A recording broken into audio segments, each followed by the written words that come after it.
بسم اللہ الرحمن الرحیم۔ حرام گوشت کھانے والی عورت۔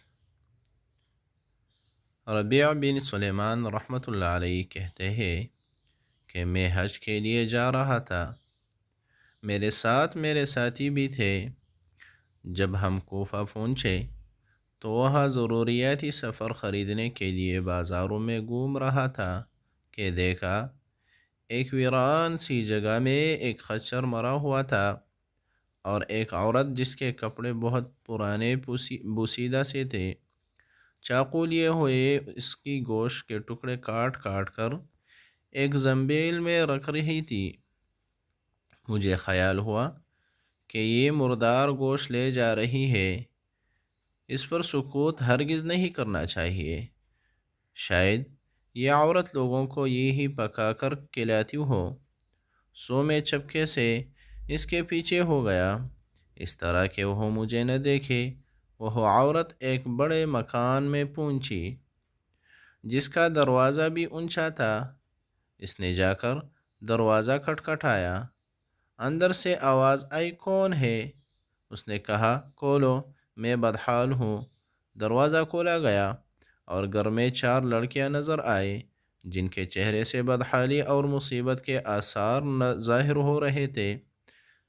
وہ عورت اندر گئی اور زنبیل ان لڑکیوں کے سامنے رکھ دی۔ میں نے کواڑوں کی دروازوں سے جھانک رہا تھا، میں نے دیکھا اندر سے گھر بلکہ برباد اور خالی تھا۔ اس عورت نے روتے ہوئے لڑکیوں سے کہا، اس کو پکا لو اور اللہ کا شکر ادا کرو۔ وہ لڑکیاں گوشت کاٹ کاٹ کر اس کو آگ پر بھوننے لگی۔ مجھے بہت تکلیف ہوئی۔ میں نے باہر سے آواز دی، اے اللہ کی بندی، اللہ کے واسطے اس کو نہ کھا۔ وہ کہنے لگی، تو کون ہو؟ میں نے کہا، میں ایک پردیسی آدمی ہوں۔ اس نے جواب دیا، تو ہم سے کیا چاہتے ہیں؟ 3 سال سے نہ ہمارا کوئی معین اور نہ کوئی مددگار رہے، تو کیا چاہتا ہے؟ میں نے کہا، مجوسیوں کے ایک فرقہ کے سوا مردار کا کھانا کسی مذہب میں بھی جائز نہیں۔ وہ کہنے لگی، ہم خاندانی نبوت کے شریف یعنی سید ہے۔ ان لڑکیوں کا باپ بڑا شریف آدمی تھا، وہ اپنی ہی جیسوں سے ان کا نکاح کرنا چاہتا تھا، لیکن نوبت نہ آئی، اس کا انتقال ہو گیا۔ جو طریقہ اس نے چھوڑا تھا وہ سب ختم ہو گیا۔ ہمیں معلوم ہے کہ مردار کھانا جائز نہیں، لیکن اضطرار میں جائز ہوتا ہے۔ ہمارا 4 دن کا فاقہ ہے۔ ربیع کہتے ہیں، اس کے حالات سن کر میں بے چین ہو گیا اور اپنے ساتھیوں سے آ کر کہا، میرا تو حج کا ارادہ نہیں رہا۔ سب نے سمجھایا لیکن میں نے کسی کی نہیں سنی۔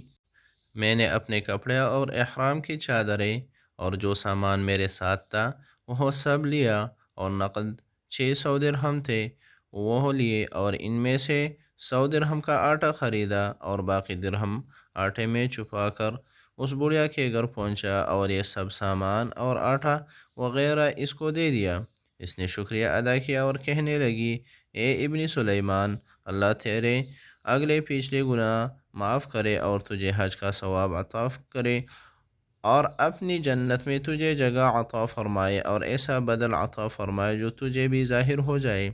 ربیع کہتے ہیں کہ حج کا قافلہ روانہ ہو گیا، میں ان کے استقبال کے لیے کوفہ ہی رکا تاکہ ان سے اپنے لیے دعا بھی کرواؤں۔ جب حجاج کا ایک قافلہ میری آنکھوں کے سامنے سے گزرا تو مجھے اپنے حج سے محروم رہ جانے پر بہت افسوس ہوا اور رنج سے میرے آنسو نکل آئے۔ جب میں ان سے ملا تو میں نے کہا، اللہ تعالیٰ تمہارا حج قبول کرے اور تمہارے اخراجات کا تمہیں بدلہ عطا فرمائے۔ ان میں سے ایک نے کہا کہ یہ کیسی دعا ہے؟ میں نے کہا، اس شخص کی دعا جو دروازہ تک کی حاضری سے محروم ہو۔ وہ کہنے لگے، بڑے تعجب کی بات ہے، اب تو اس سے بھی انکار کرتا ہے کہ تو ہمارے ساتھ عرفات کے میدان میں نہ تھا، تو نے ہمارے ساتھ رمی جمرات نہیں کی، تو نے ہمارے ساتھ طواف نہیں کی۔ میں اپنے دل میں سوچنے لگا، یہ اللہ کا لطف ہے اتنے میں میرے شہر کے حاجیوں کا قافلہ آ گیا۔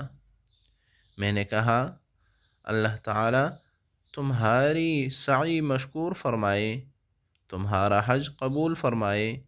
وہ بھی کہنے لگے، تو ہمارے ساتھ عرفات میں نہیں تھا، رمی جمرات نہیں کی، تو نے ہمارے ساتھ، اب تو انکار کر رہے ہیں۔ ان میں سے ایک شخص آگے بڑھا اور کہنے لگا، بھائی انکار کیوں کرتے ہو؟ تم ہمارے ساتھ مکہ میں نہیں تھے یا مدینہ میں نہیں تھے جب ہم قبر اطہر کی زیارت کرتے؟ بابی جبریل سے باہر کو آ رہے تھے، اس وقت ازدحام کی کثرت کی وجہ سے تم نے یہ تھیلی میرے پاس امانت رکھوائی تھی، جس کے مہر پر لکھا ہوا ہے من عاملنا ربیحا، جو ہم سے معاملہ کرتا ہے نفع کماتا ہے۔ اس نے کہا، یہ لو اپنی تیلی واپس۔ ربیع رحمۃ اللہ علیہ کہتے ہیں، میں نے اس تیلی کو کبھی اس سے پہلے دیکھا بھی نہ تھا۔ اس کو لے کر میں گھر واپس آیا، عشاء کی نماز پڑھی، اپنا وظیفہ پورا کیا، اسی سوچ میں جاگتا رہا کہ آخر یہ قصہ کیا ہے۔ اس کشمکش میں آنکھ لگ گئی تو میں نے حضور اکرم صلی اللہ علیہ وسلم کی خواب میں زیارت کی۔ حضور اکرم صلی اللہ علیہ وسلم نے تبسم فرماتے ہوئے ارشاد فرمایا، اے ربیع، آخر ہم کتنے گواہ اس پر قائم کریں کہ تو نے حج کیا ہے؟ تو مانتا ہی نہیں۔ بات یہ ہے کہ جب تو نے اس عورت پر جو میری اولاد میں سے تھی خرچ کیا اور اپنا حج کا ارادہ ملتوی کیا تو اللہ نے اس کا نعم البدل تجھے عطا فرمایا۔ اللہ نے ایک فرشتہ تیری صورت بنا کر اس کو حکم دیا کہ وہ قیامت تک ہر سال تیری طرف سے حج کیا کرے، اور دنیا میں تجھے یہ عوض دیا کہ 600 درہم کے بدلے 600 دینار یعنی اشرفیہ عطا کیے۔ ربیع رحمۃ اللہ علیہ کہتے ہیں، جب میں سو کر اٹھا تو اس تیلی کو کھول کر دیکھا تو اس میں 600 اشرفیہ موجود تھے۔